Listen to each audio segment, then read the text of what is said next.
We are officially open for business. Great to be here. And this morning at breakfast, I wondered how a completely sold-out travel conference of APAVT would look like with more than 1,000 participants. And now I can tell you, it looks pretty impressive. It's pretty amazing. You look good as a group, all fresh and fruity for some days of inspiration. And I would like to congratulate APAVT with this great turnout, and also, and more importantly, about the 75 years anniversary. Congratulations to the board, the members, and indeed also the complete Portuguese industry, travel industry, for having such a strong, forward-thinking and respected partner. So congratulations to you. Yes, that's... Pedro, your president, asked me at the beginning of this conference to share some reflections, some observations about the essence of tourism and travel, about the DNA, and about the role and the position of travel agents now and in the future. And I must say that it was a wonderful request, which I couldn't resist, because it's a topic close to my heart. So thank you, Pedro, for this invitation. And let me quickly start by taking you, because I was here before at the invitation of Maria Helena a few months ago, and I visited this very interesting and fascinating museum, very small, in the Grand Palace, Lisboa, about the history of Macau. And I learned a lot about the beautiful Ama Temple, about the ruins of St. Paul's, about this English writer, Harriet Lowe, who made beautiful descriptions about Macau in the early 19th century, and about the masters of Lingnan, a very distinctive painting style. And wandering through this museum, it came across my mind, and I'm shameful to admit that, because I studied history and I should have known that the Chinese were way ahead of us Europeans when it comes to travel and tourism.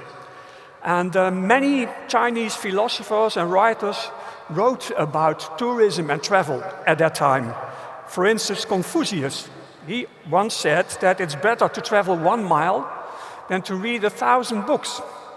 And we had Lao Tzu, which is also a wise voice from ancient in China, and he said every journey of 1,000 miles starts with one single step, which is true for most of us, but I must admit that for me it starts even earlier, when I'm desperately seeking for my passport when I go to travel. But it's very interesting that Lao Tzu, I read, was not so in favor of organized travel, because he also said that a wise traveler has no intention whatsoever to arrive and has no fixed plans. So, well, but at least these Chinese philosophers were very enthusiastic about tourism and travel, which you cannot say about European writers. Blaise Pascal once said, all of humanity's problems stem from the fact that we are not able to sit quietly in a room. And we had a French writer, early 19th century, who wrote 2 very famous travel books, not about some beautiful, far-off, dreamy places, but he wrote 1 book, 300 pages, about a journey through his own bedroom, and the second one, also 300 pages, about the same journey through his bedroom, but then wearing pajamas. Not very adventurous, I would say. But luckily, we had the Portuguese, and we had the Dutch, of course. I'm from Holland, because they certainly like to travel, at least already in the 16th century. You know your history, 1513, Portuguese traders settled in Macau and made it the first port and the first settlement, European settlement, in the Far East. And 100 years later, 1622, the Dutch thought, well, Macau is that successful, let's try to seize Macau from the Portuguese. And there was a war, and we lost. And come to think of that, 603 years later, Portugal is giving, even now, the Dutch a hard time. And forgive me saying that, but I'm going to be very vulnerable at this moment, at this stage, for 1,000 people, and I'm sure my wife would be proud of me, because I'm a big fan of Amsterdam, of Ajax Amsterdam. And last week, on Tuesday, Benfica beat Ajax Amsterdam in Amsterdam, and and I must admit that Tuesday night, I really thought that we Dutch are simply destined not to beat the Portuguese at football. And I must also admit that after a few drinks with the friends of mine, I was fine with it. But then, last Friday, the female women's soccer team of Holland beat the Portuguese. So there is a little bit spark of hope that when the men can't get the job done, then the female come rushing in like heroes.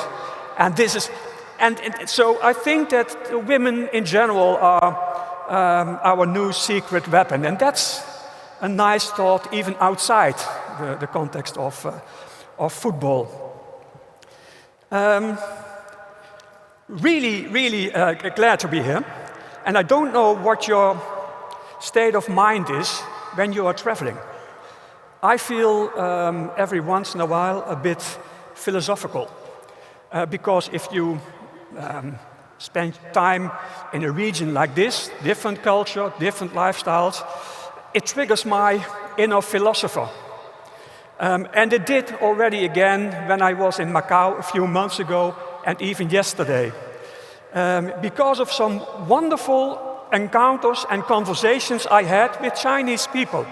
The taxi driver in Hong Kong, who spoke perfectly English, talking to me about his life in Hong Kong. This really very nice young lady in a coffee shop in Guangzhou, who taught me to pay with Alipay. I actually joined 3 old men doing Tai Chi at the Lardo do Lilao, this fantastic square in Macau. And the most funny thing happened when I was here last time, that I ordered a dinner, and then the waitress came to me, and I ordered the dinner, and she said, "Do you like a surprise?" I thought it was a strange question, but I said, "Yeah, I like a surprise." And then when the meal came, and I took the first bite, I immediately understood that I made a gigantic mistake. But she didn't say surprise, but she said spiced. And I started to sweat, my mouth was burning, and after I recovered from my halfway coma, I went to this lady and told her about the misunderstanding, and we had a fantastic laugh. And we had really a connection via the humor. And this made me realize that it got me in my kitchen table philosopher mode.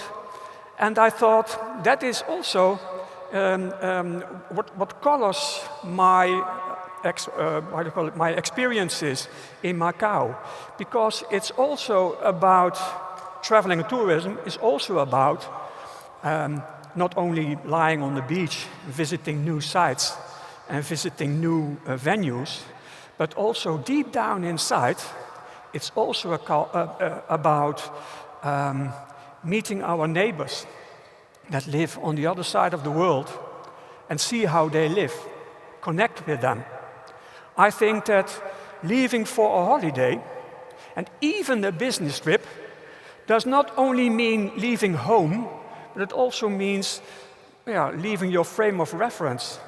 And I think that's a really inspiring thought, that it's part of the essence of traveling.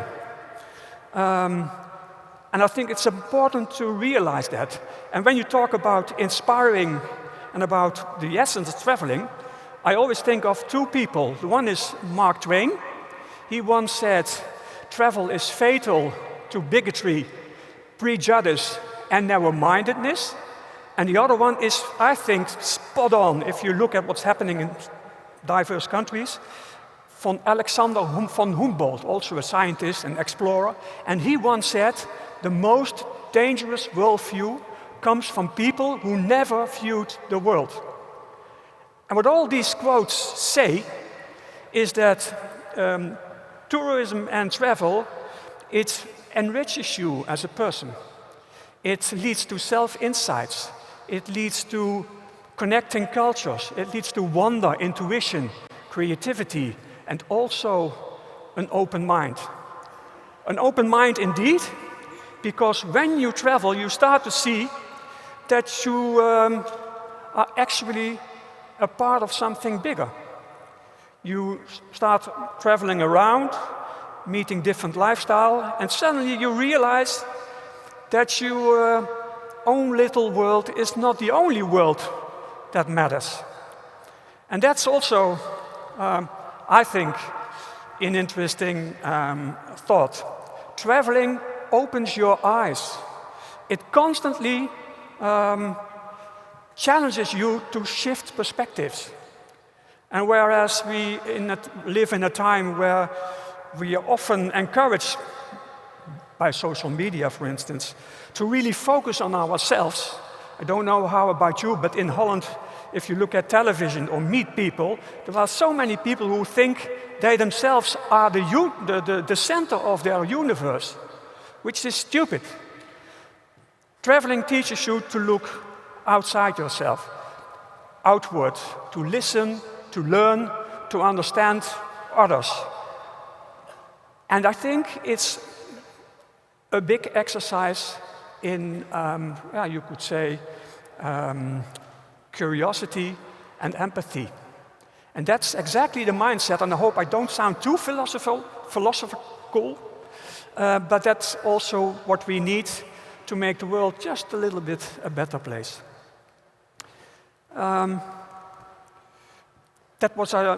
What about inspiration and, how do you call it, living the thought of traveling? But what about travel? What about the travel agents?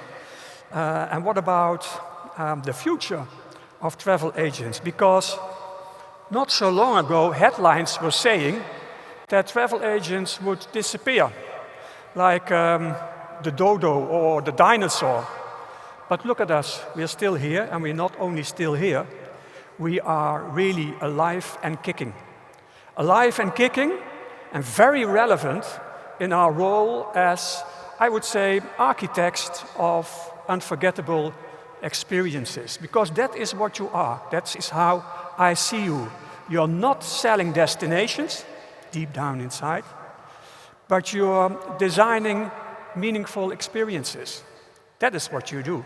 That's how I see you, and that's how I would position you, I think. I have to take a glass of water.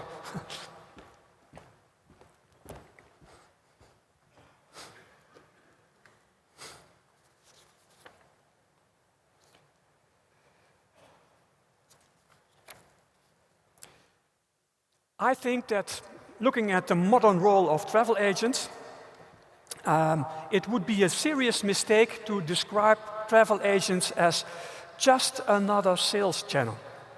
That would seriously undersell the unique position of travel agents. The travel agents of the future have already understood that, well, let's say the transactional model, the transactional business model, is not very viable anymore, because online players do that better, let's be honest. But the successful travel agents are shifting now from transaction to interaction. That is where their added value is. And that is what you really should concentrate about. They shift their business model and put the customer right in the middle of their business model, and then build personal, authentic connections with them. Meaning that personal contact and human value is very important,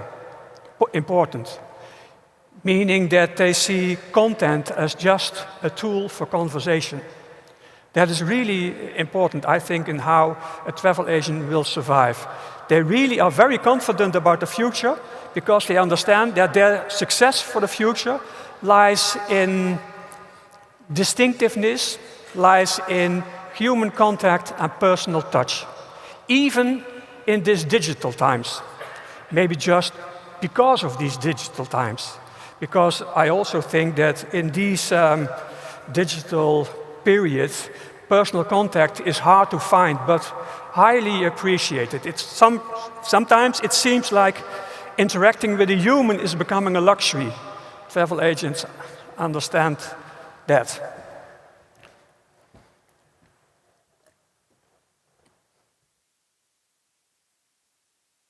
In this digital age, and I'm really curious to what Sergio Ferreira is going to talk about, modern travel agents do not fear AI, do not fear technology. They embrace it. And I really think it's very important to at least experiment with it, to test AI, to see what the possibilities are, because it can help you in communicating and relating to consumers. I personally think that AI will not replace travel agents, but travel agents using AI will. So we have to think about that also. In this digital age, everybody can hop on their computer and book a journey, book a flight, or book excursions, or something like that. But I'm convinced that it won't replace the personal contact. I'm pretty sure about that.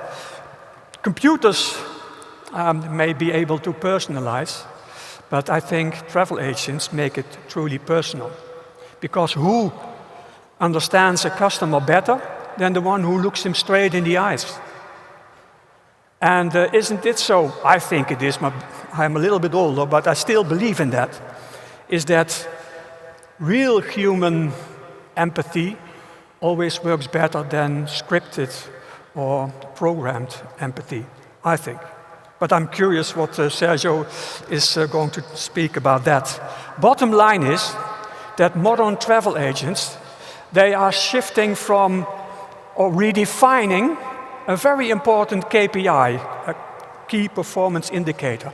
They not think that ROI, return on investment, is the right term for them.